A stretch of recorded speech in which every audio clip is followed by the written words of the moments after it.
panel. In the status quo, there is currently a trade war happening between China and the United States. This trade war has resulted in increased tensions between the United States and China, and we believe that it is absolutely imperative that if we want to maintain good relations with China and increase diplomacy, we ought decrease our support, specifically our military support, to Taiwan.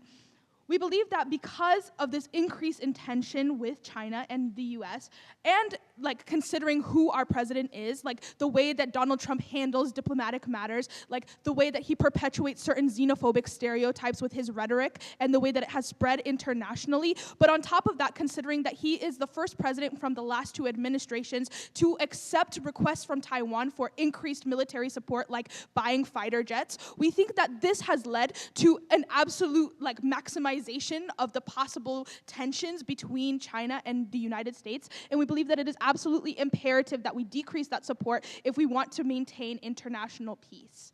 For all of these reasons, we are so proud to propose. I'm going to go into a little bit of model work and then go into the goals as to what we want motion adoption to do, and then give you our weighing metric, and from there go into my positive matter about how the US has an interest in maintaining stability in the South China Sea region.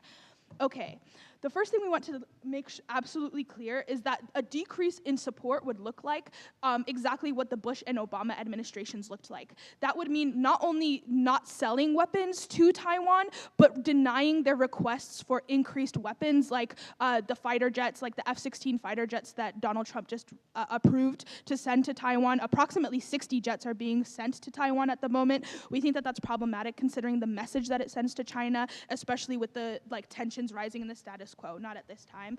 So we think that insofar as the last two administrations were able to deny these requests and decrease that support, we think that it should look like that, not completely abandoning Taiwan considering they're our ally, but we do think that there needs to be a significant decrease. I'll take a point of information. Yeah, so what do you think about arms sales, naval support, military advisors, and the defensive guarantee we have with Taiwan? How does that fall under your model? Yeah, so like I said, instead of granting all requests, what we would do is have a significant decrease. So at the moment, Donald Trump is, every time they ask for an increase in fighter jets or weapons, he will grant that request. Instead of completely removing our support, that will lead to a significant decrease. That means picking and choosing when it's the right time to be sending weapons, rather than just willy-nilly saying yes to every request that gets sent out. We think that this is a better strategy as opposed to just sending as much support as possible, because we find that to be problematic in the way that China views that. I'll get into that in my positive matter though. So what exactly is the goal of motion adoption? What do we think we want to see? The biggest goal here is stability in the South China Sea. We think that insofar as the United States has a special interest in maintaining that stability in the South China Sea, we ought have that as our goal. So that means that the metric with which we would be weighing this goal is, one, a decrease in conflict, meaning conflict between the United States and China, and China and Taiwan, but also an economic stability as well. We think that both of these things ought to be things that we strive for when seeking stability in the South China Sea. Okay, with that being said, let's talk a little bit about the United States and how they have a special interest in maintaining stability in the South China Sea.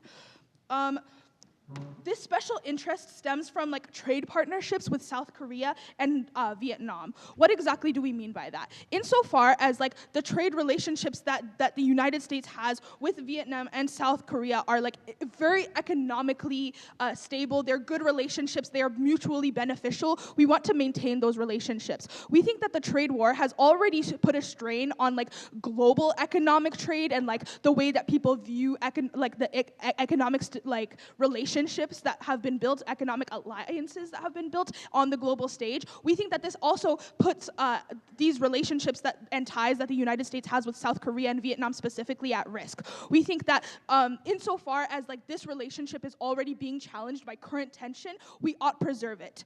But we also tell you that this relationship with Taiwan threatens China. Why? We think that insofar as China wants to maintain power within the South China Sea, we think that our intervention in Taiwan is viewed as direct attacks on China, especially considering the context of the status quo, the tensions between Xi Jinping and Donald Trump. We think that we ought strive for ending this tension in the first place. No. what do we think will happen when motion adoption happens? Like, how exactly does this fit into our goal? What we tell you is that when the U.S. backs out of Taiwan, China will be more comfortable making concessions at the upcoming China-U.S. summit. What do we think about that? We think that insofar as us pulling out of Taiwan, one, stops threatening China, but two, is viewed as like the United States in and of itself offering some form of concession to China, especially at a time where like trade war negotiations have not been going as well as they could be. We think that is absolutely imperative that the US show a sign of willingness to concede to China to be able to have to maintain this economic alliance that we have so that we can prevent the trade war from progressing any further. We think that insofar as this sends the message to China, we think that this is important for two very big reasons. The first is that it will increase goodwill and diplomacy. We think that it is absolutely necessary, like I told you, because one, the current administration does not have the best track record with maintaining international diplomatic relationships. But secondly, what we tell you is that the increase in tension due to the trade war only further compromises the surrounding relationships that the United States has with other people in the South China Sea. We think that that is absolutely imperative that we maintain those economic ties and maintain like the goodwill and diplomacy that existed between these two nations up to this point. But what we also tell you is that when we do not 100% pull out of Taiwan, but rather decrease our support, we are still able to maintain our obligation to our ally. We are still able to protect Taiwan from whatever powerful, dangerous, risks we see in completely leaving them alone in the South China Sea. We think that the U.S. federal government will be able to maintain their obligation as an ally. We think that insofar as we are not completely reducing our support, pulling our support out, but just reducing it to the point where we are able to make concessions to another international ally, we think that we are playing the diplomatic game appropriately. With that being said, we are so proud to propose, we urge a government ballot.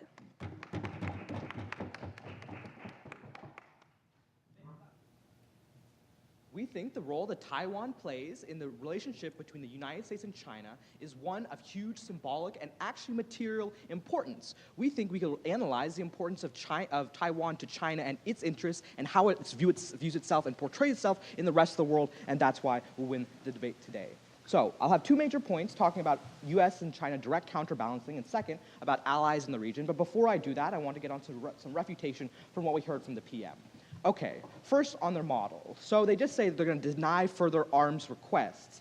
So they don't say we're going to end our defensive ally relationship. We think even if we don't end that allied relationship, how it is viewed in the international community and in the international media will still be seen as a pull-out from the United States. Why is this the case? The United States has historically been Taiwan's oldest ally, guaranteeing their independence and guaranteeing them their independence from China. So at that point, Taiwan sees it as their ally abandoning them, and China sees it as Taiwan's biggest ally abandoning them, as an opportunity to move in. So even if they don't want to defend any material changes in the status quo, or not many, we still think it triggers all the impacts you see on opening opposition. Okay, so what we see is they talk about trade relations. We think trade relations are probably resilient in the status quo insofar as the United States is able to protect its trade routes using its naval resources and things like that so it can protect its international trade.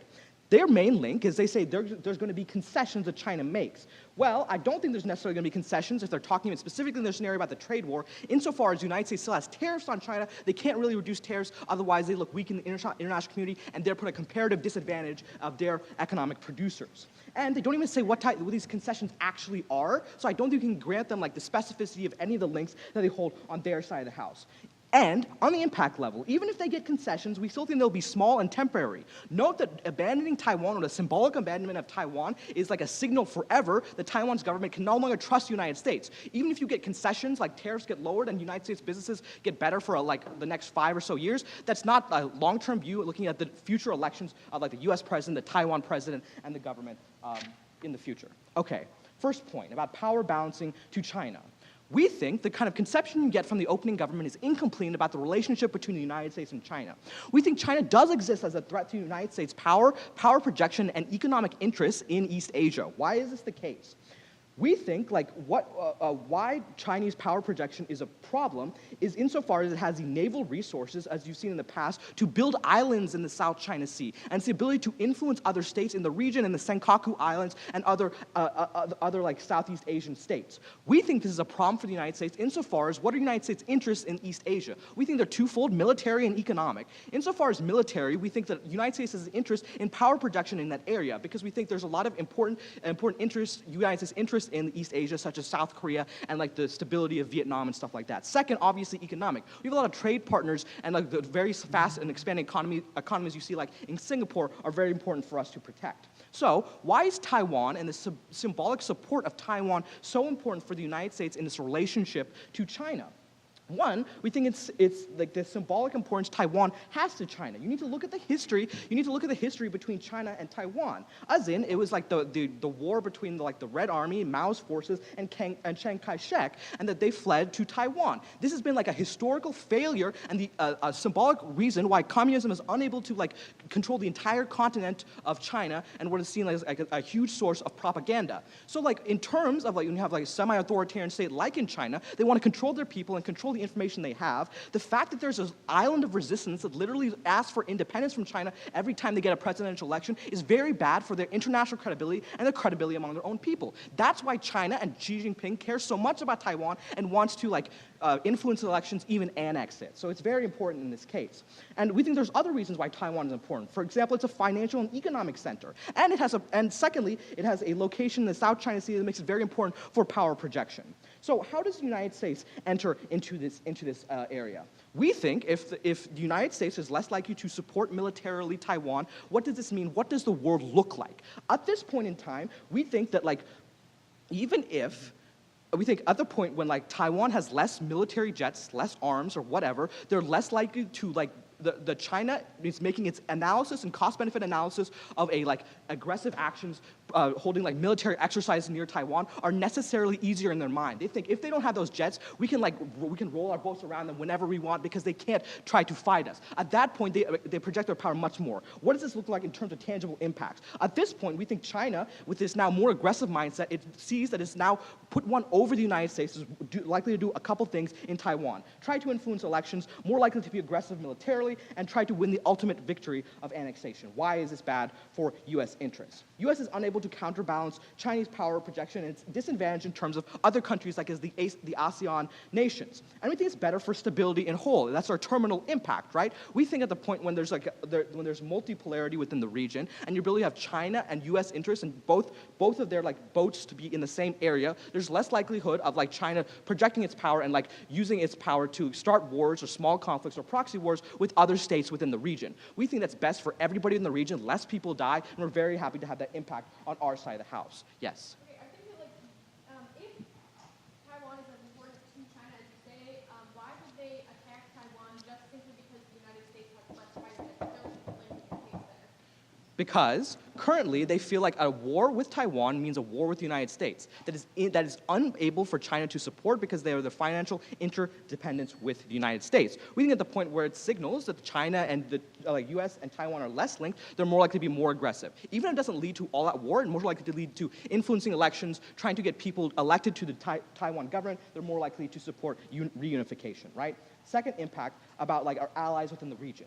We think our allies in the region, like South Korea, Vietnam, and these very important ones, are dependent on the fact that we uphold our alliances and uphold our military support. Look to South Korea. Very important to them is our military pact and our deterrence agreement that means we protect them from North Korea and China. At the point where we're abandoning people in the region, it looks to them like the United States is becoming less involved in the East Asian region and they're more likely to try to strike out on their own. What does that mean for the United States? It means that their allies in the region are likely to look to other great powers, whether that be Russia, India, or others, to try to support them. The United States gets butted out of the region and unable to support its own aims within the region insofar as holding back China and holding back the kinds of like things that they don't want to see. So in terms of like how you view the round, we think like the best hope for stability within the region is one where the United States and China are both involved and both trying to counterbalance each other's interests. What the government tries to do is try to have Chinese hegemony over the region, which can lead to proxy wars, small-scale conflicts, and a domination of those countries by the new imperialist state of China. We are very proud to oppose. Thank you, honorable panel. We believe that the South China Sea is very similar to the European Union and the Soviet bloc within the early 1900s, in the sense that it paves the way towards economic and global stability if we are able to maintain key economic ties with major players within the region. China is one of them. But unfortunately, the status quo, and especially with the way we've been handling policies with regards to Taiwan in terms of escalating our arms sales towards Taiwan and potentially approving increased naval presence by the US on Taiwan, we have actually pushed China into a corner, which is going to lead to more unstable actions by the giant, which is going to further complicate relationships within the South China Sea. We don't believe that opposition has engaged sufficiently with the model that Sally Home provides you. In my speech, I'm going to tell you how the fog of war with regards to China and its relationship to Taiwan is going to be farther exacerbated by their side, and how we are going to uniquely remedy that. But before I do, some extraneous refutation. First, on the model. What does Sally Home uniquely provide you? Sally Home tells you explicitly that before Donald Trump's presidency, the United States has done its best to maintain a relatively neutral presence. Yes, we have agreed that if China were to ever attack Taiwan, we would step in militarily. We will not change that on our side of the house. And in fact, that's the link that they directly have in all their cases. Why then do we change things? What we're saying on our side of the house is we're going to decrease arms sales to Taiwan. We're going to decrease the sales of fighter jets to Taiwan. We're not going to further add military naval presence on Taiwan's base. We're going to necessarily decrease military support in all those instances. Why is that distinct from the status quo? Because when you look at the status quo, what we're seeing is an increase in arms sales by the United States to Taiwan. We're increasing the sales of fighter jets to Taiwan. We're increasing the U.S.'s military presence and its frequency with Taiwan. Insofar as that's true, we're actually creating a perception by China that we are attempting to increase Taiwan's ability to militarily engage with China in the event of a war. We think at least that's how the giant's going to perceive it. We think that's not what they engage with. First, in terms of this argument about a power vacuum, what they say is that China is symbolic and valuable, or Taiwan is symbolically powerful in the sense that our increased presence on Taiwan is going to deter China. But what we say is they have the causal link chain. They're wrong. In fact, our increased presence and support of Taiwan is actually painting a picture with China that we are attempting to stage some type of military turn against China, especially coupled with the fact that our president has decreased trade, has incurred a trade war with China. China is perceptually in a dire situation where they will perceive this act as an aggressive act, as a proxy act. And insofar as that's true, they're much more likely to increase those type of military power vacuums that opposition wants to prevent. They're more likely to, for instance, build that military base. Note that happened after increased relations with China or with Taiwan. We think insofar as that's true, in the world of the status quo and opposition's defending, it's only going to further exacerbate all the harms that they talk about. Conversely, what we do is we release that pressure, and note what Sally Home tells you, with an upcoming summit between the US and Beijing, we could potentially get trade concessions that will necessarily put China more at ease. I'll get more into how that leads to international peace later on in my speech. Before I continue, back half. China drew the 9-dash line back in the Obama administration. Why does returning to Obama administration policies of Taiwan de-escalate to the point that China leaves alone U.S. allies in the South China Sea?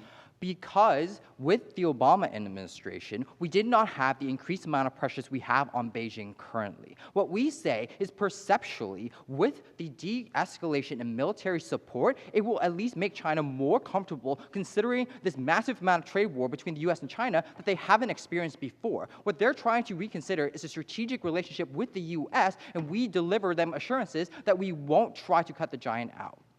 Next, they say like the China-Taiwan cost-benefit analysis will necessarily decrease, and therefore China is just going to invade Taiwan as well as other nations. That's just blatantly not true. Insofar as if China were to completely attack Taiwan, we would still be willing to step in. What we're saying is we're decreasing support. So long as that safe net exists, we don't think China's going to do that. But more importantly, what we say is China's not actually as interested in military expansion anymore. They're more interested in economic expansion. Look to the African continent. China has been building infrastructure projects in Africa continuously over decades. They've recognized that military expansion isn't going to be what's making them the new superpower, especially as labor restrictions and limits within their own country has prevented them from developing economically. They're more interested in seeing how they can increase trade with other different nations. They're more friendly. What we say is if we mishandle the situation and perceive them as just militarily expanding, we could further push the giant into military expansion because they feel like they're being backed into a corner. But if we're more willing to support their economic expansion, we can have increased goodwill with the country as well as decrease overall instability within the South China Sea. On to my positive matter. Why do they necessarily exacerbate the fog of war? We think the fog of war occurs when miscalculations occur due to distrust and lack of transparency. And there's a lot of that going between Beijing and the United States right now. We think insofar as China and Taiwan have always misinterpreted or misperceived each other's intentions, with the U.S. stepping in and with the trade war, we have increased that mistrust that China has towards Taiwan, the U.S., as well as the West. We think insofar as that's increasing within the status quo right now, when we decrease military support, we're able to put some of that fog of war at ease because China doesn't necessarily think the U.S. is making a power play towards them. If that's true, what we then get on our side of the house uniquely is a China that's more willing to make economic concessions at the upcoming summit. They want to talk about perception, we deliver that. Because what happens when we have a deal at this upcoming summit is that the world is going to see that the United States and China is more willing to engage economically, and subsequently we think that more trade is going to happen in the South China Sea. Why do we think that's the case? Well, first we have to recognize that within the status quo, the South China Sea, countries like Vietnam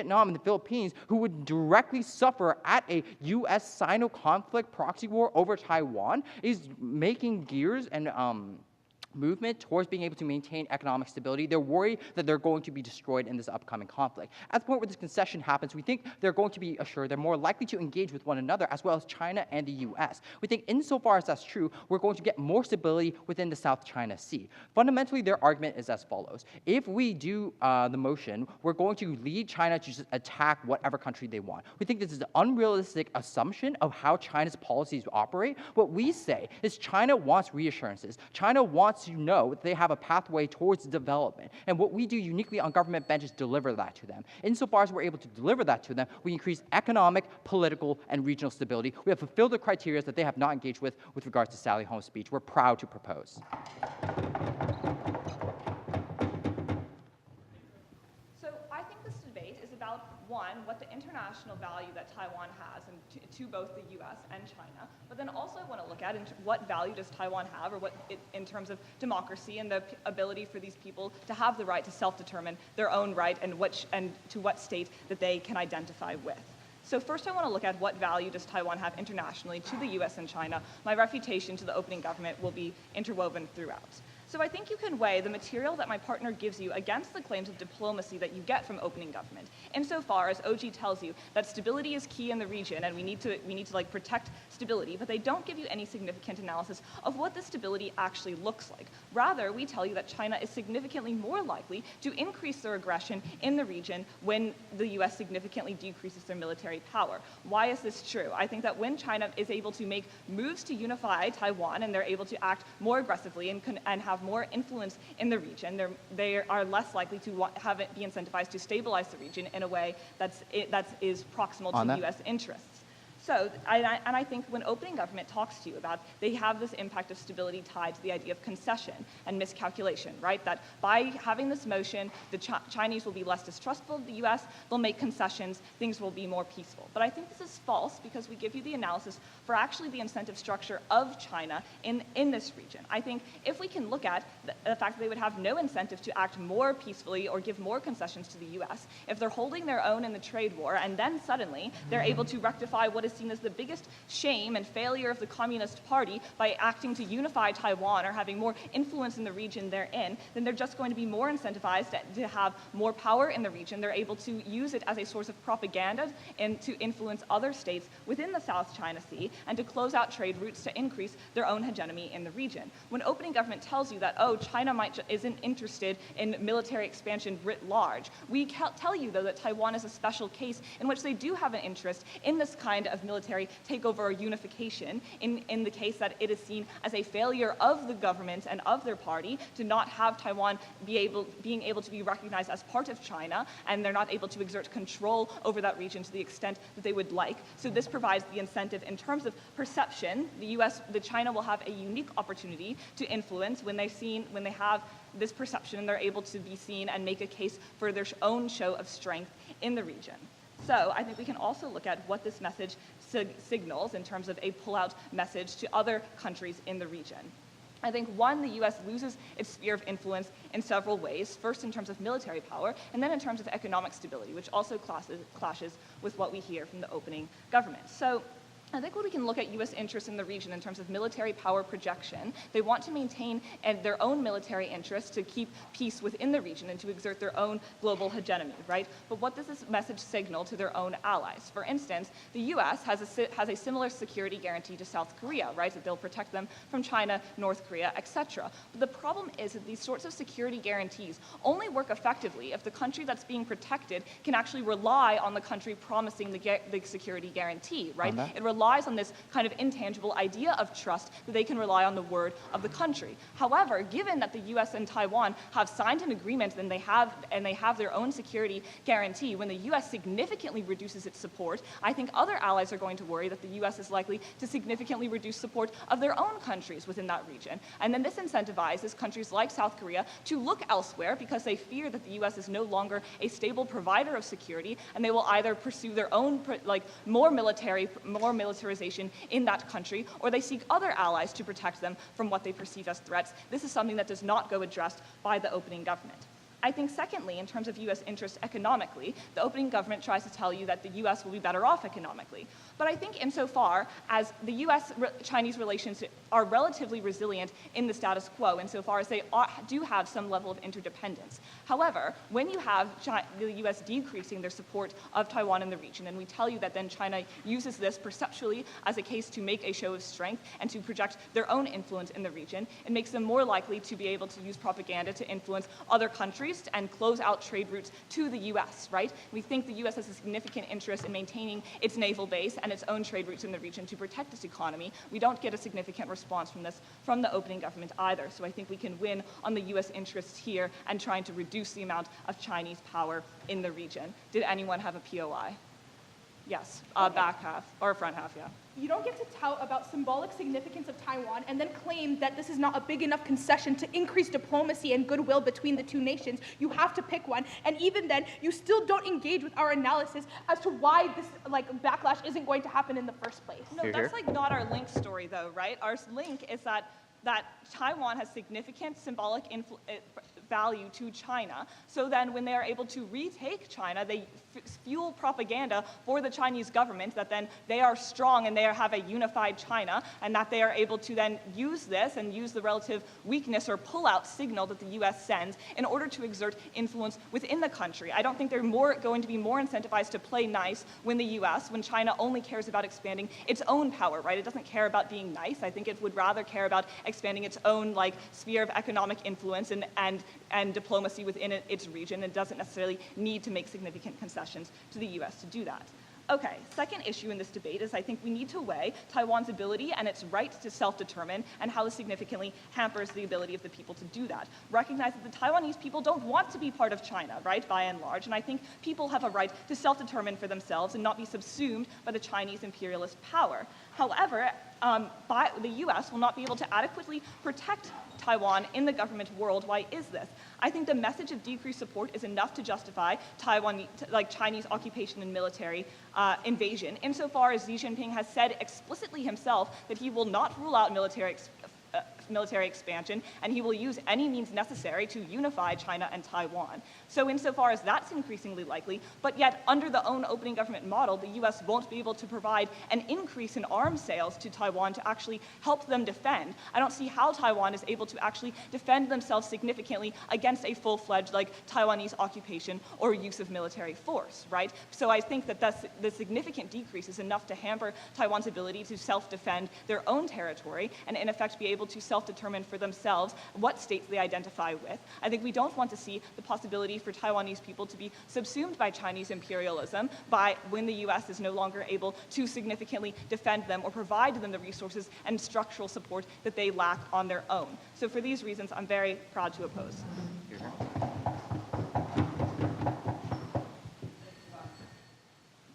From opposition, we hear a couple of things. Namely, first, that the People's Republic of China would get Taiwan, and secondly, that this will harm relationships that the US has abroad. We think that this fundamental two-based crux that the opposition stands on is one, fairly easy to beat, and two, not substantial enough to win the round either way. We think that we can prove that if China does get Taiwan, that might not be so much of a bad thing, but we can also prove that US interests abroad won't be hurt and US as a pivotal actor will actually have its interests benefited. A few things. Now, as ever, great power politics will drive events and international rivalries will be decided by the relative capacities of regional competitors, their material, their human capital, and their ability to govern themselves and their foreign affairs effectively. What this means is that whenever you have regional hegemons, a framework of realpolitik is essential. The US has to give up idealist ideologues that somehow democracy can succeed in a growing authoritarian state that's effectively economically a hegemon in the region, and pivots towards how to use the forces of multilateralism and economic liberalism to grow the region's capacities for increased human rights and decreased abuses.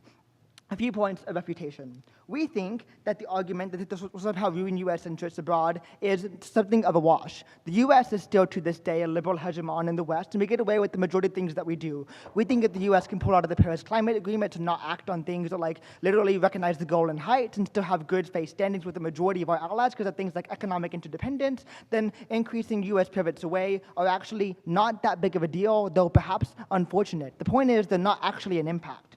We can also show you that regional stability in the region is increased whenever the US pulls out. These are all viable options to a ballot. We'll give you warrants for all the argumentation, and I promise that we'll prove it. Okay, first point of positive matter. Decreasing military support will open up the region to the further fruits of globalization. The most important and notable difference of the regional actors in the Asian area is that since the early 1930s, China has displaced Japan as the economic hegemon. This is critical to evaluate the round through a lens of realpolitik. The industrious economic openness and global security provided by the US as a previously liberal hegemon is what has allowed China to open its markets and access globalization and become an exporting-driven or trade-driven economy.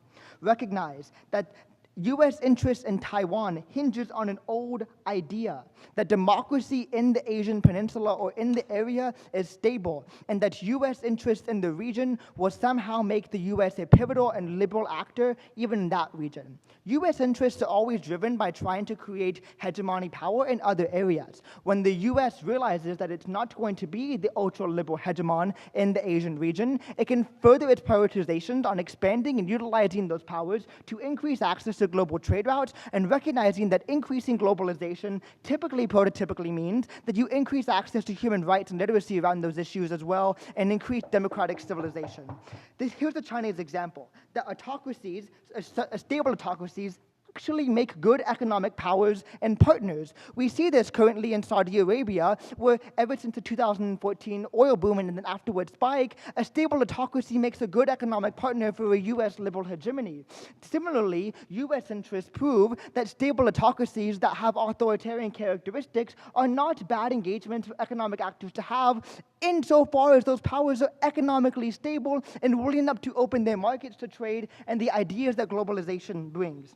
This means that a pivot to states will outlast Trump. Recognize that when the US embraces the power of economic hegemons as being simply that, perhaps not leftist or rightist, but economic hegemons ripe for interests, that this will outlast Trump. That regional stability of US saying, okay, we can interact with Asia through the Chinese hegemon will outlast the Trumpian policy, and even if we get more democratic leaders, we establish the foundations that perhaps the US does not want to take over the region and we chill people out in that area. Currently, Taiwan is unable to access the profitable hub of the global markets. Here is part of the key point. The Taiwanese economy is in need of dire resources, notably areas like steel. The One Belt and One Road initiative of China, as well as the recent development of the Asian Infrastructure Investment Bank, which recent backings by the European Union, mind you, means that the region is ripe for economic investment, but none of that is currently going to Taiwan, because the economic hegemon through which all economic roads are accessed or all economic vehicles pass through is China. So when China doesn't want Taiwan to enjoy the fruits of globalization, they get to decide that. With US intervention, that only gets worse. Taiwan is being left in the dust economically because of US interventionism. I'll take back half. Sure. Does Taiwan offer any geopolitical advantage to the United States outside of just the preserving a democracy? Okay, what we tell you right now is that when Japan acts as a region that we have had a positive pivot to at ABE, that becomes a wash. Because we have other regions in the areas, notably South Korea and Japan, that we can fiat and say all of the economic benefits that we get come from those nations. Second point of positive matter. The withdrawal of support is key to avoid a regional great power conflict. In October of 2018, Xi Jinping told the 19th National Assembly that Taiwan will be unified as a promise. Hopefully by peaceful means, he added. Recognize that at the 19th Congress, when Xi Jinping changed the constitutional rules to allow him to rule essentially for as long as he wants to, these warrants are terminal. Xi Jinping is not making a campaign promise, he's making a legacy promise to instill himself as much original actor as Mao was. The Taiwanese president, on the other hand, Tsai Ing-wen, is a candidate that was elected in 2017 off of the pro-independent Democratic Progressive Party platform. They have been recently succumbing to soft power coercion. In May of 2017, Taiwan agreed to relabel all planes as being under the People's Republic of China, and in 2018, they changed their investments with foreign banks to have all transactions be labeled as transactions with the People's Republic of China going to the province of Taiwan. This means that China will be a relatively benign regional hegemon. We just have to accept that Chinese interests in the area are never going away at the level of economic superpower that they currently hold. Economic interdependence restrains Chinese aggression, and the global legitimacy of the Communist Party hinges on economic growth, which is essential only if we have trade. China, while having autocratic resistance and ideologies, is not the evil power that we should paint it as. The US interest in Taiwan hinges off of an old ideology that somehow we can insert democracy in the Asian region by using Taiwan as a window. When we accept the economic neoliberal hegemon and move forward, we are very proud to propose.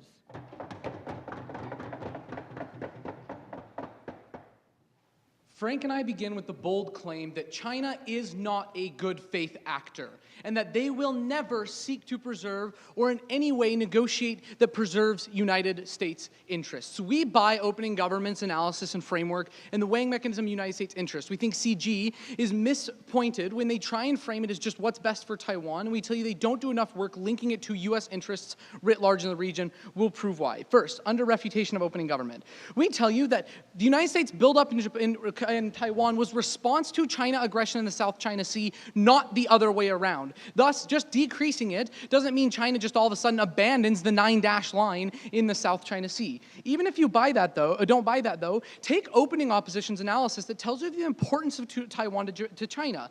They believe in the one China policy, which means they only concede to United States interests if they believe they get Taiwan.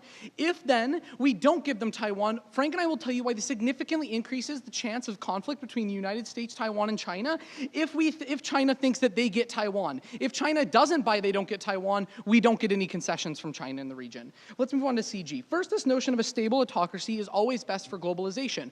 We tell you that a stable autocracy in, for example, the Middle East that was brought up, is Iran, who cuts off the Strait of Hormuz whenever it's convenient for them. We are going to tell you why Taiwan is actually essential in terms of a geopolitical power and why we need that region in order to preserve the global trade routes that CG so desperately wants. Second, if their value is the notion of realpolitik, we don't understand why the hope of good faith action from China is the model they want to take. That's not realpolitik.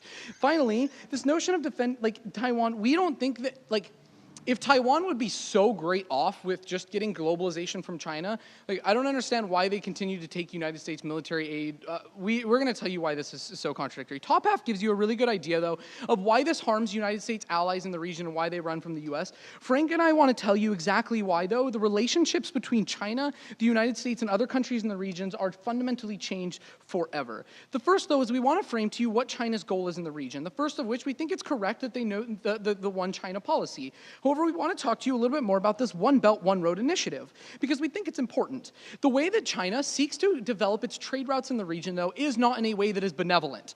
China's One Belt, One Road initiative is in a sense of unique economic control. It builds out trade routes in Africa and then doesn't allow the nations to use the ports it builds. We think another example is the fact that in Greece, it now controls over 50% of the most important port of Athens and will decrease the amount of trade that comes out of it. This isn't benevolent trade. It's China seeking to control and cement its power as an economic hegemon. We think this is important because we think also this idea that it has support from the European Union. Italy signed on to the One Belt, One Road initiative today with the EU was vehemently opposed to this. It's giving China direct routes and economic control that it shuts down. It doesn't allow access to these trading ports. It becomes the gatekeeper of economic trade. So why is this important and why is Taiwan key? We tell you that Taiwan is the single most, and the seas surrounding it, is the single most important maritime region in the world for trade. Trade from India, anywhere south in Africa that passes up to the East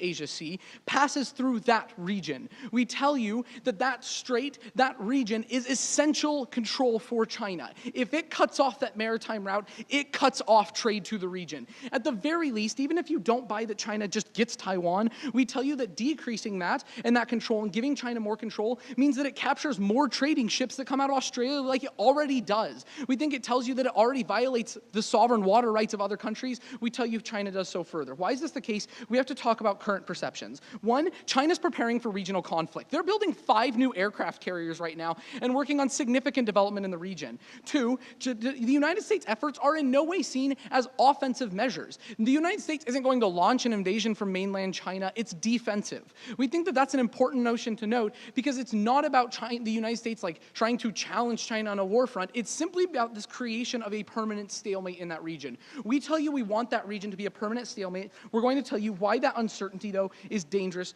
and for 2 reasons. I'll first take opening. Okay, we've already told you why we do not violate our obligation as allies to Taiwan. We think that all of your analysis is unique to completely pulling out all support. We are just pulling out military support. How exactly does that lead to all of your impacts? Sure. We tell you pulling out military support gives China does not buy and give the concessions to just be better in the South China Sea unless they think they get Taiwan. That's what they want. So if either one, they think they get Taiwan and now they create conflict, they begin to be more aggressive against Taiwan, which increases the risk of conflict, or 2, there are no concessions because China doesn't get what they want. We think that this creates a problematic double bind. But why does this uncertainty, though, create a dangerous perception when the United States pulls out, and what does this mean? The first of which is this escalation cycle that we tell you about. We think this also bites back against the second point of positive matter that comes out of closing government. We tell you that the risk of conflict significantly increases when China believes that either 1, the United States isn't as strong of an ally, or 2, that the United States acquiescing on Taiwan is actually allowing China to increase influence. We tell you that significantly increases the risk of conflict in the region. We tell you conflict always net bad. But secondly, we tell you that certainty is key to further negotiations. Economic negotiations come after stability. We think that countries, and we're not even talking about the US, Japan running away from the US right now. China is in negotiations with countries like Japan, the Philippines, Vietnam, South Korea, all of them in the status quo. When the United States demonstrates that it's willing to acquiesce to China in what is the single most important US issue in the world, that creates uncertainty, okay, not in the region at least. The US is pretty down on Taiwan though, we're into Taiwan. We think it's pretty significant. We think that showing that perception is something that is dangerous enough because it questions the security of countries that already feel threatened. When that happens, you cannot have good faith negotiations between Vietnam and China. You cannot have good faith negotiations between the Philippines and China because those countries see a level of instability and uncertainty in the region that they cannot depend on that multipolarity. We tell you that when we acquiesce in China, can control that strait and secures the economic future of all those smaller powers in the region and has significant influence over the economic futures of countries like Japan and South Korea, that the way that negotiations happen and just coming to the table between China and other actors is fundamentally changed in a way that enables Chinese aggression because other countries cannot rely on the certainty that has existed in the past. International relations is about predictability and certainty. If there's one thing that's been predictable in the past, it's the United States support of Taiwan. You bend on that, then there is no sense of certainty in what China can or will do in the region. We tell you that damages the way the United States is able to act and United States allies forever.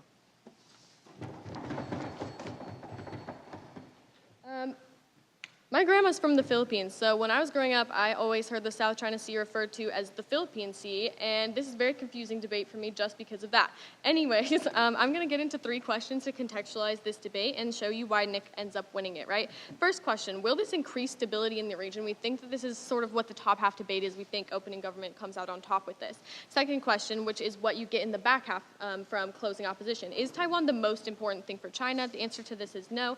Third question, which is what Nick brings you, is like, what is the best thing for the United States to do in this situation? We think it's to decrease military, and it is to increase economics. That's the future, and that's what government bench brings you in this debate, right? So going into the first question, will this increase stability in the region? We think that Sally comes up here and she gives a good weighing mechanism when she says that stability in the South China Sea means you need to decrease conflict and increase economic stability. I think that when Nick comes in and he tells you why, like, the United States entering Taiwan is always due to this ideology that military is more important than economy, then the United States will always win at the point that China is becoming this regional hegemon through all of the things that opposition also describes and buys into, right? So we think that Nick ends up winning on this, the 2 weighing mechanisms under stability that opening government gives, right? Sally gives you the foundation to understand the round, and Nick builds on that by like embellishing the great power discourse in the region and showing why this gives Taiwan uniquely access to globalization. We do think Taiwan is an important actor in this debate since it's about them, right?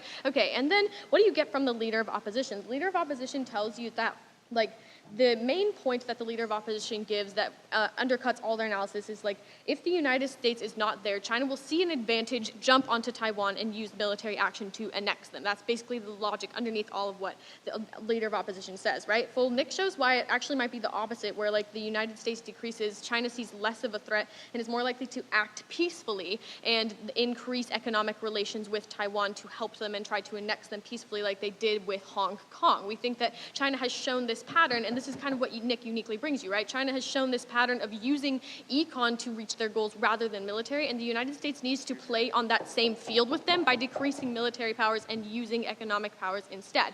So then on to what Andy brings you, right? He tells you that basically the crux of Andy's case is like, we need to reassure China so that China won't want to like act out and hurt us, right? And I think that Nick kind of ends up winning this for Andy when he shows how this reassurance provides Taiwan with more opportunities in agency and also provides other ways for the United States not to lose out with their actors and partners in that region. So then the deputy leader of opposition tells you their main point is that this signals to other countries that the United States won't support them. And I think like, no, it's a signal that the United States one wild leader doesn't mean that we're changing our entire foreign policy strategy. And what Nick tells you is that it's a signal to other countries that the United States isn't also going to be left in the past with this idea that we can be a global hegemon, that we're recognizing that regions are becoming more important, and we are recognizing that the best way to access this region is probably through the regional hegemon that is China. So this is how Nick kind of ends up winning the stability debate that happens in the top half, because he shows you how a turn away from military toward economics is the only way for the United States to interact with this region appropriately in the future.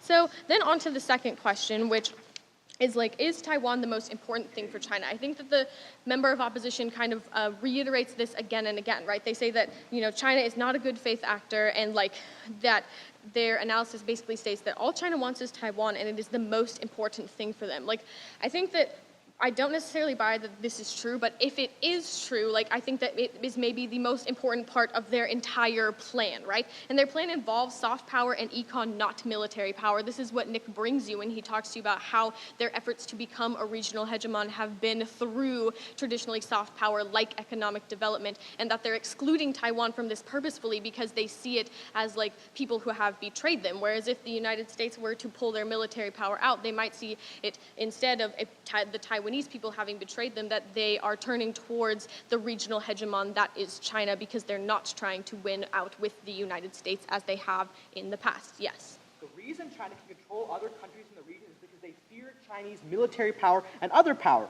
If you have a symbolic abandonment of Taiwan, that closes their weakest link in their propaganda, and other countries are now even more scared because they think the U.S. might abandon them.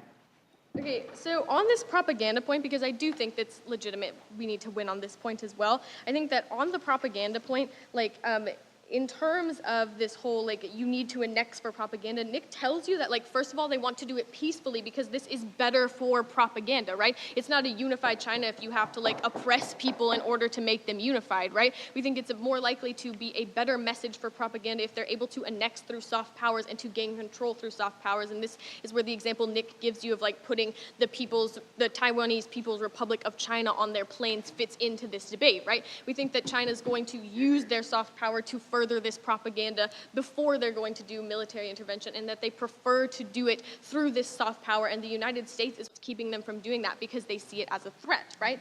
So basically, I think that the member of government ends up losing this debate to Nick because they tell you, like, their analysis hinges on the idea that Taiwan is the most important thing to both the United States and China. We just don't think they do enough to prove that, right? So what does Nick bring you in this debate, right? He tells you that, like, and there's not much refutation to him either, which I think is an important thing to point out, right? So first, Nick tells you that decreasing, like, the military support for Taiwan represents a pivot toward economic hegemony outside of governmental ideology that is necessary for United States foreign policy to go in the future. So when they attack Nick for, like, focusing on Taiwan as an actor, recognize that we think Taiwan is an important actor, but Nick also proves to you how this helps the United States, which is the agreed upon actor in this debate, right?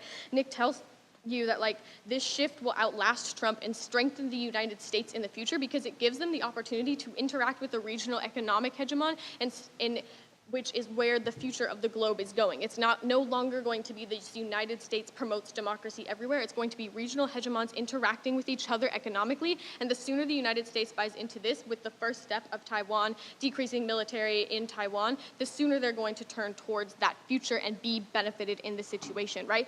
Nick tells you also, like, that Taiwan needs resources, and the United States-China conflict blocks them from that because China's controlling resources economically in the region. We think this is a way to free Taiwan and give them agency, which is something the opening opposition brings up, right? We think that on the agency debate, Nick ends up winning, right? And then we also think that, like, Nick proves to you that this one China ideology, which is what all of opposition bents wants you to believe means that China will militarily annex Taiwan, is more likely to happen through soft powers, and that they would rather to have it happen through soft powers. Because Nick proves to you why United States, China, and Taiwanese interests are all best served by the government plan, we ought to win this debate. Thank you. We believe in closing opposition that the two axioms of this debate are, first, the military aspect, how it affects U.S. military interest, and second, the axiom of economic interest. And I'm going to analyze these through three questions. First, how does China interpret this? Is it weakness or is it cooperation? Second, how does this give them the bargaining chip when they're negotiating with both the region and the rest of the world? And third, how does all of this affect those two axioms of U.S. interest? But first, let's talk about how China interprets this. So Josh does the analysis that tells you that if we're going to accept that we're living in a realpolitik world, then we have to accept China as a realist actor that sees this in terms of advantage, or absolute disadvantage. This means that when the United States concedes something, they gain an advantage over the United States. They don't see this as cooperation. They see this as a sign of weakness because it gives them an opportunity to push the United States further. Now, we get some really interesting analysis from the opening opposition team that talks about how this affects militarily the region. And they say, basically they link it out to this is going to create more opportunities for war, more instability, and that it's going to cause some problems for regional trading partners. Here's where Josh steps in and gives you the key analysis. He tells you that the currency that guides international relations is that of certainty. And so the reason why all their impacts are true is because nobody in the region can be certain of United States' interest anymore, and nobody can be certain that the United States will back them up. And Josh does the second link work here that tells you this is because of the particular economic and symbolic nature of Taiwan. Because the United States made a promise that we would protect Taiwan and that we would protect the revolution, the Chinese Nationalist Party of Chiang Kai-shek. And when China implemented the One China policy, that meant that it was in direct conflict with the United States. And the United States, instead of recognizing China's One China policy, said we will maintain neutrality and a permanent stalemate. What this permanent stalemate does is it preserves the certainty that the United States will not invade China, but at the same time that the United States will not allow China to invade its neighbors. This has kept the détente that has allowed peace, or at least relative peace in the region, and all of the negotiations, whether it be over the Senkaku Islands, whether it be over the South China Sea, or trading routes, have hinged on this concept of stability. Which brings us to the second point of how does this affect the bargaining between China and foreign countries. But before I get to that, let's go with opening up government. Okay, so the member of opposition says engagement comes after instability and certainty. But turn back to Sally Mine's speech. We tell you that instability and uncertainty is already increasing in the status quo, which leaves them in the double bind. Either there's too much instability and all their opposition harms are going to happen anyway, or there's not enough, in which case our plan will not trigger it. Okay, they ignore the concept of crisis stability, which basically says that you can have escalation without having instability. We would tell you that the United States continuing to put more military in the region does not make it unstable. It does mean there's more guns there, but as long as there is a parallel in the amount of guns the United States gives to Taiwan and the amount of guns China produces, both sides can be reasonably confident that they cannot take the other side. There is certainty, and that means that you can continue peace, even though both sides are very tense. The minute that one side gives ground, that allows a window of opportunity to open for the other side. And Josh tells you that this is true even in their own analysis, because in order for them to gain the kind of cooperative analysis that they want, they have to admit that Taiwan is ceded to China, because otherwise China doesn't get any benefit. And so we admit that there is an opportunity, that window is taken. So let's talk about how this affects negotiations with other countries. China is already an incredibly powerful actor, but we think this gives China the final bargaining chip because the United States breaks its promise to Taiwan, meaning that nobody can count with certainty on United States promises in the future. And if we think that this military advantage is disengaged from the economic advantage, let's look to the United States trading partners in the region, two in particular, Japan and Vietnam. These are not historic allies of the United States. The United States has fought a war against both of them. It is the military umbrella that made us trading partners because we could promise them protection from China, who they saw as a threat. This meant that we developed closer economic ties. What happens when they can no longer count on that military umbrella? Well, they have an absolute advantage in trading with China, meaning that they either have to pretend that the United States hasn't broken its promise and that it will continue to protect them and that there's no absolute advantage to trading with China, or they have to accept that the United States is losing power and a graceful decline and shift their interest back to China. That means that we harm absolute United States economic interests because we no longer have the military to rely on to back up our economic trading power. We think this is particularly important when we look to how the United States trades with people writ large, because every country, when they enter into a trading agreement with China, right now can extract concessions, because if they don't trade with China, they can trade with the United States more closely. So when China goes into Ethiopia, Angola, Uganda to make a trading deal, Angola, Ethiopia, and Uganda can say, if you don't offer investment, we can turn to United States corporations for investment, we can turn towards United States interests for investment, and so you have to give us concessions. At the point where they don't actually believe that the United States is, one, more powerful than China, one, can military stand up to China, or three, stand behind their promises, they no longer can ask for those concessions, which means they're just going to accept China's terms of agreement, which, when we turn back to the absolute advantage to the United States, this is where we get into winning the economic analysis, because now the United States doesn't have its tool to economically negotiate with anybody in the world at any point where it comes into conflict with China, because people believe China's promises, one, more, because China it ends up winning in the end, even if it takes 75 years to win the Taiwanese conflict. Two, because China's economy is growing while the United States economy is shrinking. And three, because they can no longer count on the United States military to back up United States trading. But the most important thing is the largest sector of trade in the world flows through the Taiwan Strait, meaning the United States loses particular economic interest when we give up the single largest trading route in the world, which flows right around Taiwan. By giving China influence, which is what they need to do to gain their benefits, the United States loses its ability to police this as international waters. That means countries in the region have to trade more with China because China controls the literal trade routes they use to access global markets. Now that means flow through the South China Sea, flow through the Taiwan Strait, and flow through the East Asian Ocean. What that means is that when countries want to negotiate, they have to first please China to be able to access those trade routes, and secondarily please the United States. We do not think it's in the United States' interest for people to always have to turn to China first. We don't think that gets us better trading deals. We don't think that helps us militarily assess the region, and we think it's because of the uncertainty caused by backing out. Because in the end, this is not coming at the end of a negotiation in which we said, China will give you this concession. This says we're conceding because we admit that China has gone wrong. There has been no public meeting so far. There has been no international forum where we agreed to this. We have said we're backing out because we cede to China. And when we cede to China, we cede to China not just in this influence, but in the region and in the world when we trade.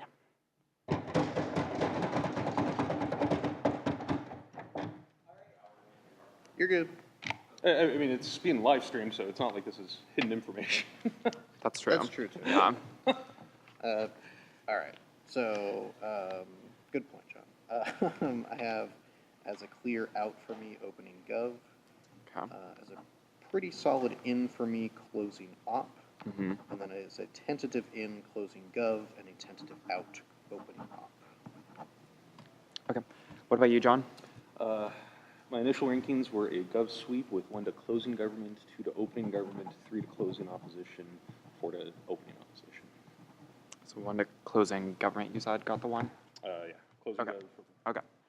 I had it as a long diagonal. So, yeah. Long diagonal, OG and CO. Yeah. Interesting. So, yeah, fruitful discussion to be had. Let's start with a discussion of closing government. Y'all both have them going through. I don't.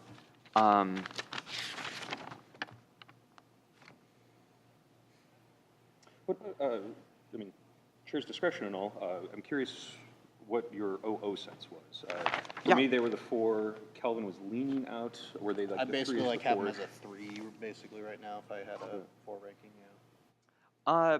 They're I think probably I don't know. I think it's really close between. I think OG is like the one I'm most clear about, and the other 3 are a lot more washy for me. I gave opening opposition a lot of credit for starting the arguments that closing opposition carries through. I think that closing opposition isn't being derivative, though, because they're adding like a significant amount of detail to the link stories and to just like the framing of the round. Yeah, so in short, that's why I put closing op ahead of them. So, I mean, maybe one thing is just to make sure that we understand the status quo world that is, what the effect, and then what the model does to change that, so we can evaluate the implications of that change. One thing that I had some troubles with, but still, ranked OG in the 2 on, was the clarification of the model, because I was wondering this as well. What about the military guarantee? It's one thing just to say, okay, we're going to reduce it by not selling arms and revert back to a status quo policy of a couple of years ago. Are we going to come to their defense if China signals aggression? That was explicitly asked. There was prevarication in the response. Like, it basically came down to, what we're doing is significant, without an explicit answer. Yeah. So then I have some sympathy for the leader of the opposition. Right. They predicate their story on the link of, we pull out, China scoops them in, game over, and then the DPM comes back and says, we never said that, when you're right, you were asked that question, you didn't answer the question, they ran the argument, and then you're saying no link, and that was a little sketch. However, the DLO ultimately didn't return to the link analysis of that argument, which I think is the crucial question. What does China do, given what the model is doing, into the last minute of the speech, and then didn't make a big enough deal over, didn't make it an issue in the round. So while I'm sympathetic to it, and I didn't really like that OG did that, when I just take a step back and I consider the substantive presentation of, here's the instability of the world of today, here's how we create more stability and promote U.S. interest. We're essentially ceding Taiwan to China as the regional hegemon for the sake of, basically prioritizing economics over great power politics, for the added advantages of this will just kind of quell things down in the region, will allow China to have more control, and stability allows us to keep trading. And yeah, so on the what does China do aggressively, versus the opening up characterization, which was just the assertion of bad faith actor, the assumption of China will always just do the most extreme stuff without any elaboration or explanation as to what that is. Versus the conception that I'm kind of getting is we're, in the storyline, and it's kind of implicit, is we're just kind of quietly looking the other way, the same thing that we did with Tibet. I mean, in the 90s, like free Tibet, you don't hear about that anymore. Why? Because China insisted that we stop talking about it to maintain economic trade relations, and then we just kind of turned our back on them and ceded regional hegemony. And what has been the impact of that, right? Like, what was US's interest in the first place? So it's essentially this very, well, and they say realpolitik, but it's really this like economic realpolitik. Like, it's all about the money at this point. We're done with values. We don't have a strategic implication. Yeah, so anyway, more conflict or less conflict in the top half of the debate. I see less conflict as a result. Yeah, I think we're deliberating, so if you could, yeah, sure. And then, actually, it's kind of a holistic assessment. So on the op-bench comparison, I think that they do a better job pushing back on some of that stuff. However, even then, their arguments just terminate into this assertion it doesn't help the U.S. interests while ignoring the regional stuff. The analysis of, oh my gosh, they're going to get scared and they're going to rush to China's waiting arms. I don't see a clear impact on that.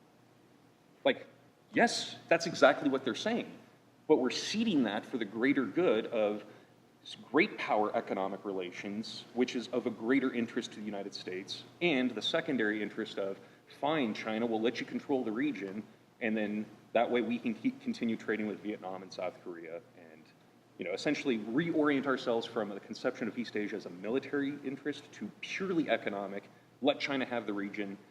It's very transactional, right? Like throwing our friends under the bus for economic gain. It's a cold calculation, but arguably that is what realpolitik is making that cold calculation. Right. And that's why, it was that reconception of let's shift military to economic realpolitik in the closing government that I was impressed with as an extension of the solvency story that was started with opening government, which I thought they did get access to solvency because ultimately I believe that stability is reduced as a consequence of this plan, not increased as a consequence of this plan. So I just never bought the characterization that giving China what they've always wanted somehow makes the status quo worse. Reduced as a consequence of the plan? Yes. U.S.-China tensions, which is the uniqueness story, that is the problem of the status quo of today. Right now things are unstable, and they're becoming even more unstable because of like trade war uncertainty. So are you saying tensions reduced or stability reduced? Tensions reduced equals increased stability. Gotcha. Yeah. Okay. Lower tension leads to increase of stability, solvency, and then the economic benefits. So that was why, as a whole, I was seeing the Gov team advancing, but a slight pref of closing Gov over opening Gov, but opening Gov did good too. So but then that closing up was solid. I just never bought the impact outcomes. But I bought their characterization a little bit more than opening opposition. I think opening opposition had the right idea, but then they kind of panicked on the link analysis. They allowed the opening Gov to get away with kind of a shady answer and didn't like pound them on that, or even if analysis or perception link. It was just kind of this assertion, always fear China, always assume the worst about China. China's evil, and anything they want is something we should deny them, while ignoring what about what the U.S. gets out of this? And so if we're oriented towards what's best for the U.S., I see easing of tensions equals stability equals a better context for U.S. economic interests to maintain trade with South Korea, Vietnam, Japan, etc. Yes, they might have to turn to China more regularly. Well, them's the brakes. That, the strong do what they can, the weak endure what they must, except now it's less military and more economic. Because that's the globalization of the future. So that was my perception of the story of the round. Okay. To interject at a couple key points there, I think that the opening government, at least for me, is doing enough to show that we will still have like some sort of military security guarantee of the alliance with Taiwan. The Prime Minister, for instance, says that they're like still preserving the Taiwanese alliance. I agree that they aren't as clear about what that means. Like a reference even to the nuclear umbrella would have like done a lot to clarify the round. That said, I do see the opening opposition. Their link story isn't super developed, but they are making an optics link to how other regional actors will see this as a decrease basically in U.S. Hegemony in the region, and how that fosters some of the issues that they're making. I think those. It's where the story goes from there. I completely give the link. They're afraid they can't trust the U.S. anymore. They do, in fact, turn to the regional hegemon of China. what's the impact, and why is that impact bad for us? Yeah, I Leader think of Op says U.S. gets shut out of the region. U.S. gets shut out of the region. So that would assume that we, as soon as China gets their ball, they immediately turn their back on us. We get zero concessions, even though we just gave them the biggest thing that they've been after for a while. And so this all comes down to how does China react to I mean, I think we agree on, essentially we are giving up this region, so how does China react towards the United States as a consequence of that? Do they get it and then walk that's out? where I come back to opening gov wavering on what this model is, because if I want to give them concessions, I'm sympathetic to closing up when they say China is in a position, well, opening develops this first, China's in a position of strength in the trade war right now. China is? Yeah, And who uttered that? Who said I that? think opening up says. Yeah, they said that, but I mean, But regardless, Yeah, right, yeah. closing up, spend some time talking about, like, if you want your links to concessions, China's not just going to be satisfied with a return to basically like the Obama it's administration. appeasement analysis, right? Like And you're they have just the giving what they want, warrant they're gonna want more. of things that happened under the Obama administration during their, presumably those policies we're returning to under Taiwan, of more Chinese aggression. And so it's hard for me to buy, well, and I don't even know what the concessions are. Right? That's the biggest thing for me. that It's is like, So really on strong the piece of concessions there. reputation from the opening opposition. So Yeah. OG model is we just are going to go to pre-Trump administration arms sales, which is no security guarantee, stop selling arms. It's unclear, and then the spring and the trap, haha, will still come to their defense. Now, if you look at closing government, they never knifed or was inconsistent with that, but their language suggested. it's close. It's close. Well, I mean, if you look at their arguments, that they're very carefully playing this game that allows you to imagine, yeah, maybe there isn't a security guarantee, and we're still fine with that. So they're trying to take this like murky, moderate middle ground, having their cake and eat it too. When I look at closing government, I see them as like, even if we don't come to their defense, even if China takes them over, even if it's appeasement, we think that the quid pro quo, we get something out of it. And that's, for me, the type of analysis that easily elevates closing gov over opening. And that's why they were my 1 over the 2 in OG. So I saw enough solvency by both gov teams and not enough of a link for OO to come out and not enough of a clear story as to how the bad impacts are versus the more plausible sounding positive impacts for U.S. interests. I mean, is there a warrant to concessions, though, other than just like countries like it when we give them things? Because other teams, especially on OP, are making specific references to things that have been said by political leaders in China, by specific actions that have been made by China, by specific other ways in which China has interacted, even economically around the world, that's been negative. And so, I don't know, like, specificity-wise, I'm not sure I immediately give that sort of link or impact to opening gov. But I do see, John, when you mentioned the type of responsiveness from opening opposition, I didn't fully see it as just China bad. I have some early stuff in the reputation from the leader of opposition about this sort of international optics thing, right? And I think playing very well with what I think is I wouldn't say unfair model in the way that, like, it does still open a debate, but, like, they're trying to play a middle ground that I think makes clash hard. But leader of opposition plays with that very well by saying, even if you do keep the defense guarantee, even if it is just this small reduction, politically and internationally, that gets seen as a pullout and can be played on as a pullout. And so optics, like, I think their impacts about like regional allies and how they turn to other larger regional partners, and DLO impacts this into greater militarization, even if they don't turn to other partners. I thought that was useful as an impact So to what gets stability. to the militarization? Because it's the lack of continuation trust the story. of a guarantee of U.S. defense. Yeah. Gotcha. So South Specifically Korea, Japan said has to start South protecting Korea themselves. will either find new allies like Russia or will militarize. And that's actually a good way to kind of compare and contrast the opposition teams. Is OO's story, like where it terminates, is they react and they build up a military defense capability to resist, where closing ops story, which I thought was more realistic, was they just throw their hands up in the air and accept the fact that they are under the umbrella of regional hegemony vis-a-vis China, which But that was why I like closing over opening, is I thought that was more plausible, more realistic. But going to that, so yeah, you actually, no, good point. Coming back to that DLO impact on, do we get a military, and that's the top half question, more conflict or less conflict? They're saying we get an increase in military conflict. They say because we're ceding Taiwan, we diminish military conflict and in turn increase stability for economic gains. So do we buy military conflict increased as an outcome? If so, OO over OG. If not, OG over OO. I think I'm able to buy, and why I have as you're framing OO over OG, though not necessarily in, because I have it as bottom half right now, I do buy not necessarily increased conflict, but what closing up better describes, and very clearly describes, as increased, I don't want to say instability, because that was used a bit differently in the round, but a lack of predictability. Yeah, increase of uncertainty. And that doesn't necessarily need to lead to conflict for me to buy the impact of U.S. interests being harmed, that the U.S. is less trusted in trade deals, that the U.S. has less access to these sorts of discussions.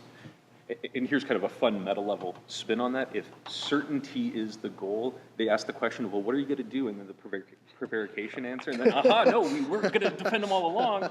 So, you know, at a meta level, like how, if you're not as certain in your plan, and this is almost like a performative example of like, well, this is how people are going to react because of the uncertainty. Well, no, That is We interesting. can go That's there, funny. I guess. Yeah. No, and on the close, I mean, you were drawing attention to closing out versus opening gov. I mean, that for me was the 2-3, and that was close, and I could see myself, you know, seeing OD drop to the 3 and CO come up to the 2 because of the clarity / plausibility of that analysis, coupled with the, did that introduce just enough uncertainty that created a bit of an unfair circumstance for argumentation proposition? I mean, honestly, I was starting to buy closing up over opening gov during the DPM speech when closing up asked the POI about China drawing the 9-dash line under Obama. I'm like, yeah, because this is telling me two things. One, they're giving me a warrant for why why their model is not a peaceful China in the way that they might be projecting, but also points to the fact that this is like one of the first like actual examples in the round, and that opening gov doesn't really have much of that to Actually, I really like their warrants. answer, because my conclusion on that comparison was the exact opposite based on the response, because the second argument was, because the question was, okay, if you're just returning to Obama-era policies, how are we going to have outcomes better than what we had under Obama? And the response was the uniqueness of the trade war we find ourselves in now, which has elevated the tensions and the conflict that we are now going to bring back down. That didn't exist under Obama, so there was nothing to bring down. Now that that exists, we uniquely have a higher starting point of tension, and we think that the concession will lower that. And I thought that was the explicit answer of the uniqueness of the trade war. After the first argument was, the perception of the concession will solve China likes us better because we give them what they want. So I'm glad that you brought that up, because that was actually, you know, why the 2-3 was close, but I swung it towards that. Is that I really love that direct engagement answer of, we articulated the uniqueness. This is why today is different than Obama, different than W. Bush. Sure. I guess I never really understood, like, it seems so roundabout, you know? I guess no op team ever says this, but I'm kind of like thinking during opening gov, why not just change trade policy? You know, why is this the roundabout mechanism to get to fixing the tensions over the trade war?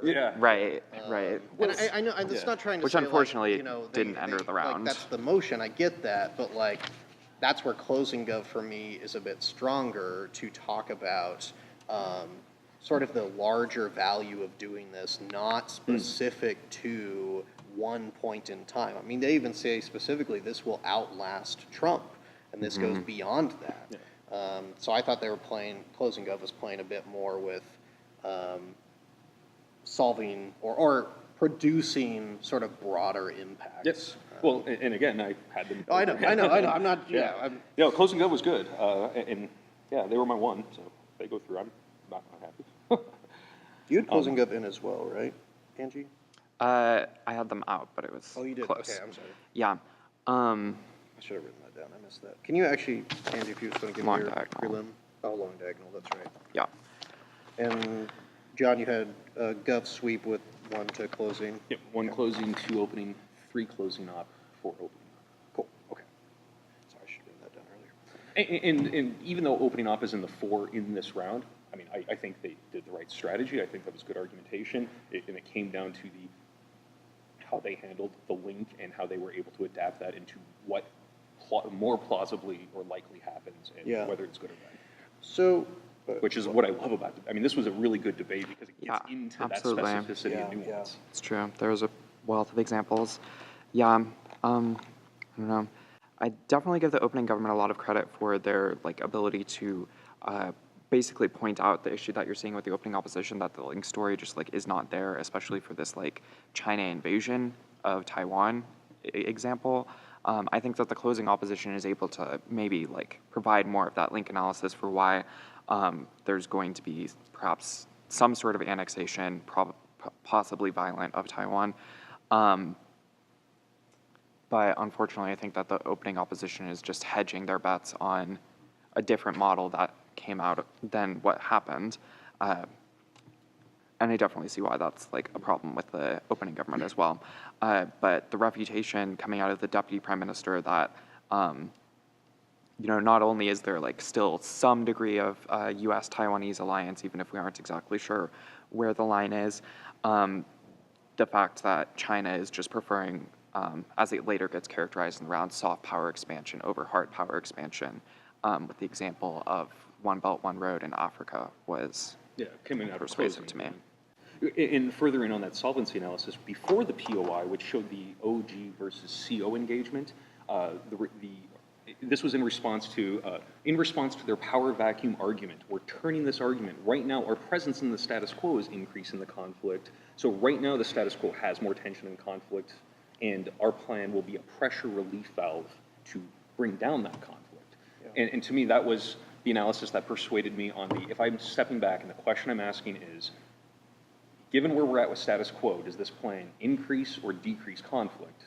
I saw basically, I was persuaded that it was a pressure relief, that given how high things are now, giving them something will simmer things down.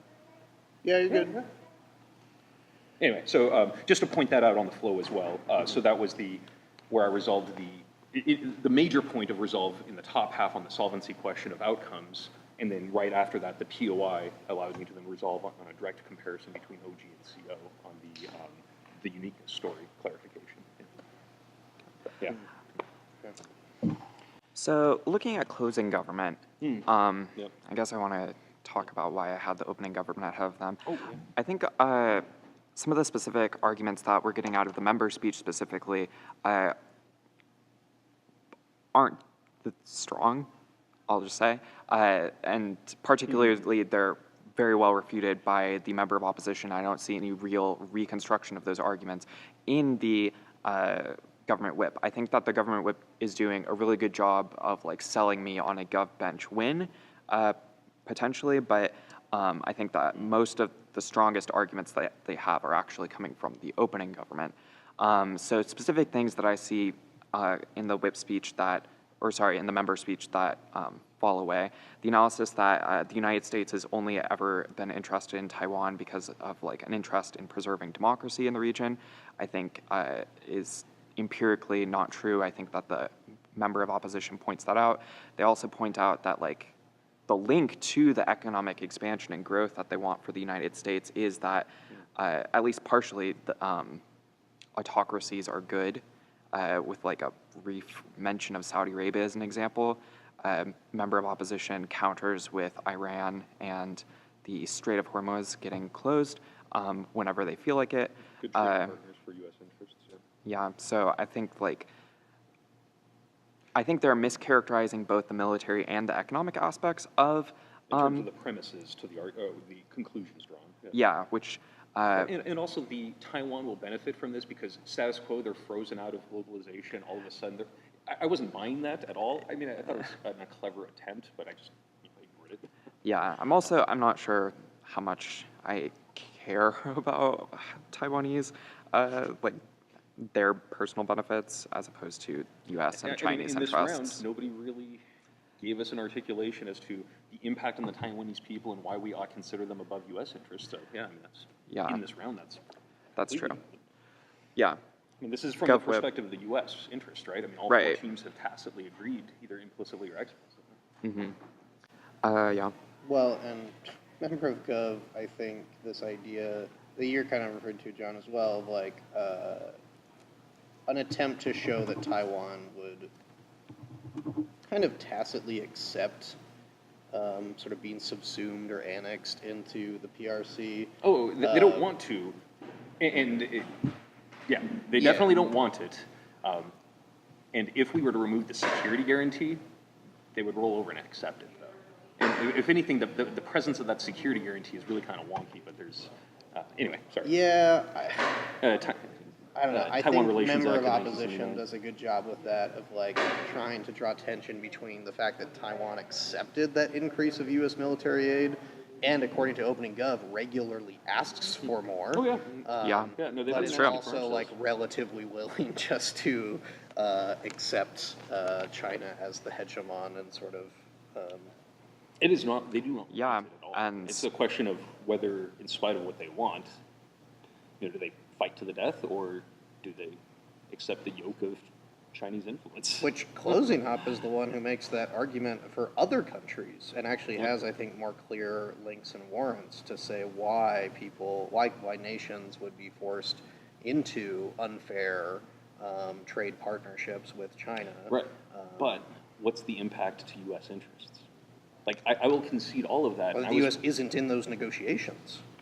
Yeah. So worse trade deals with other countries. Well, I mean, so we might Like their lose- analysis might be spending more time on, Vietnam gets a worse trade deal, but Vietnam getting a worse trade deal is on top of the foundational idea that the U.S. isn't the trading partner. Okay, so and this is the thing where I would have liked to have heard that explication of impacts. Is they just said this is going to be bad for these countries because they fall under Chinese regional hegemony. And I'm like, okay, and why is this bad for the United States? Assuming that we're getting some sort of concession, solvency, and/or if the United States' relations with China improves at a macro level, do we gain more from that than the loss? Like, assuming we concede 100% of the impact to them, what does that impact look like? Why is the U.S. harmed if South Korea now trades more with China than with the United States, or Vietnam, or Japan, if U.S.-China relations have been improved and our trading, and we solve the trade war conflict?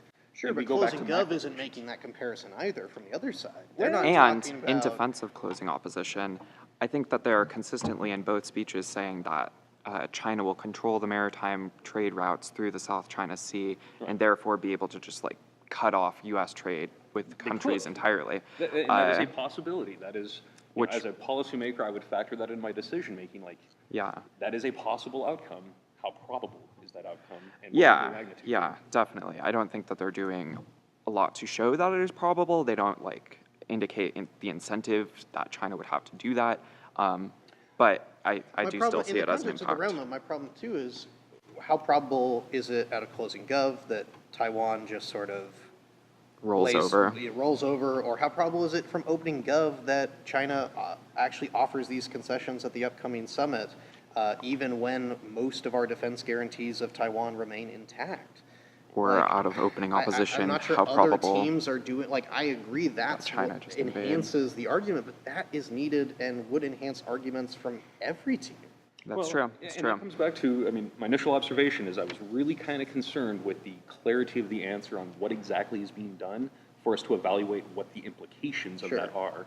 And, uncertainty in the model impacted the round in the same way that the, meta level characterization of uncertainty. Right, well, that in the line. has to, that has to result in some sort of punishment to, like, at least half of Opening Gov, right? Yeah. I mean, yeah. you're talking about impacts to the round, right? Opening Yeah. Gov's role being provide A clear rounds model. for discussion, Yeah. provide a clarity that allows other teams to make arguments. And that's why they I know, definitely not the I one. know. But I don't know how they get in the top half then. Like, Right. that seems like a pretty big sin for Opening Gov. Well, fair. on the 2-3, like I could see closing ops swinging out and them slipping into the 3, closing op, Right. slipping into the 2. When I resolve the top half of the debate, though, I still see OG having beaten OO. Yeah. OO did not make they had the opportunity to point out why the model was problematic, plan vagueness, pragmatic policymaker implications, whatever. They didn't. Closing off, I think, parried more with them. Sure. So yeah. I still probably see the top half maybe slightly differently, but I'm totally willing to accept that split. I can totally see essentially opening up clearly out.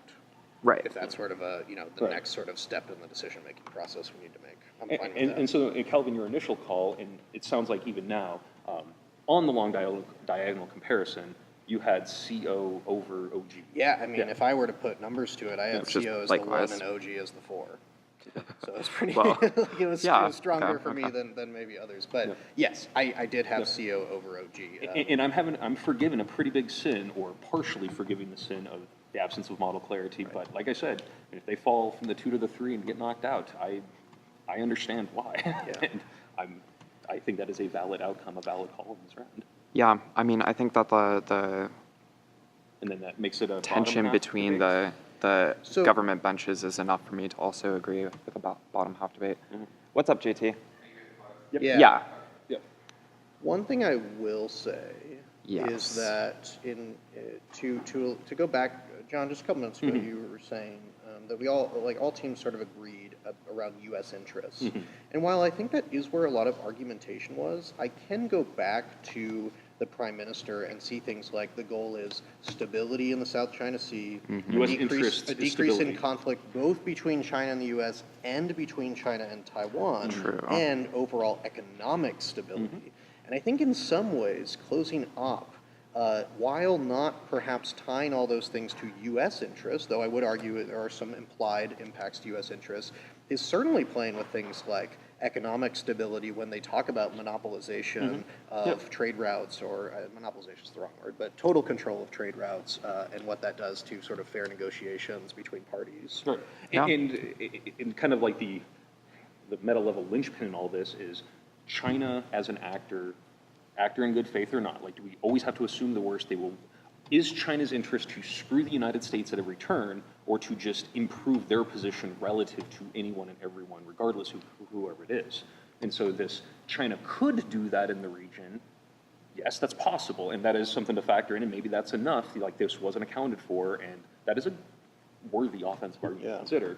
I think I have just less of a default assumption of China as a bad actor, zero-sum, everything is, like, they are happier if we lose. I see China as they're just trying to play the game and come out ahead.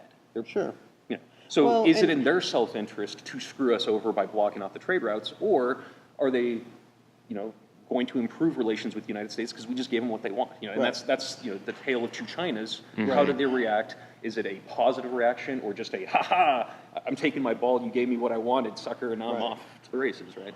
Yeah, and I think while I perhaps can't just buy the line from closing up about zero-sum game type stuff, they are also a team that says, like, here are some warrants to demonstrate that China is preparing for regional conflict or building up militarily. But because of the status quo, that is changed. Potentially, but that's not a response that's made. But I mean, opportunity to, right? They're done speaking, they're making this assertion. I think that they have enough on the table with the uniqueness answer from the POI that right now conflict is uniquely high and we are solving that. So yeah, I think they did answer that. And that was the POI direct engagement point that we analyzed earlier. Yeah, I guess I still see that exchange differently. But yeah, but I mean, on other reasons I've already come around, so I'm not sure where Angie's at on. Yeah, I mean, because you had long diagonal, and then it sounded like maybe it was. I would be fine with the back half is the line that I'm having. I still think it is close between the two gov benches. Yeah. No, but I mean, this was a very good, very close round. Clearly, everyone did a lot of good things, and everyone was missing maybe one piece that we're left to, like, well, we have to answer this question of positive sum, zero sum. Or we have to answer this question of what exactly was the model doing, and what exactly is the certainty implication or the probability of likelihood or effect. What are the likely effects, or what are the effects, and what is the likelihood of those effects? But I will say that on the question of realpolitik coming out of the closing opposition, they are, like, in consensus with the closing government who started that framework of analysis. So Yeah. Yeah.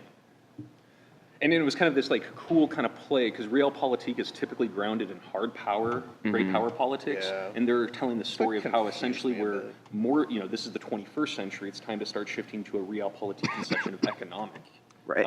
relationships, and then they kind of, and this is where I kind of faulted closing off is they didn't get that catch. They just heard realpolitik and everything was explicitly or implicitly assumed to be military responsiveness.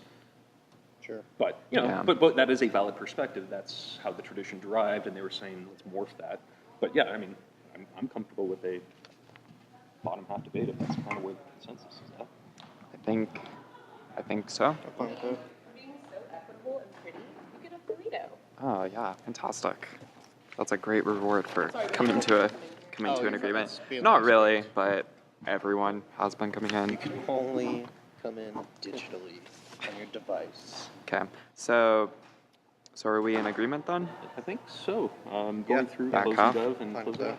Okay. Yep. And the I two, think three, any of my it was questions close. about the viability of some of closing gov's arguments comes back to lack of clarity in opening gov. Yep. First half of opening gov, I Yep. should say. Yep. Yeah, Yeah, And even if I grant them total clarity, I'm kind of, at a certain point, I'm like, this is not the best way of framing to gain clear impacts for it's your true. side.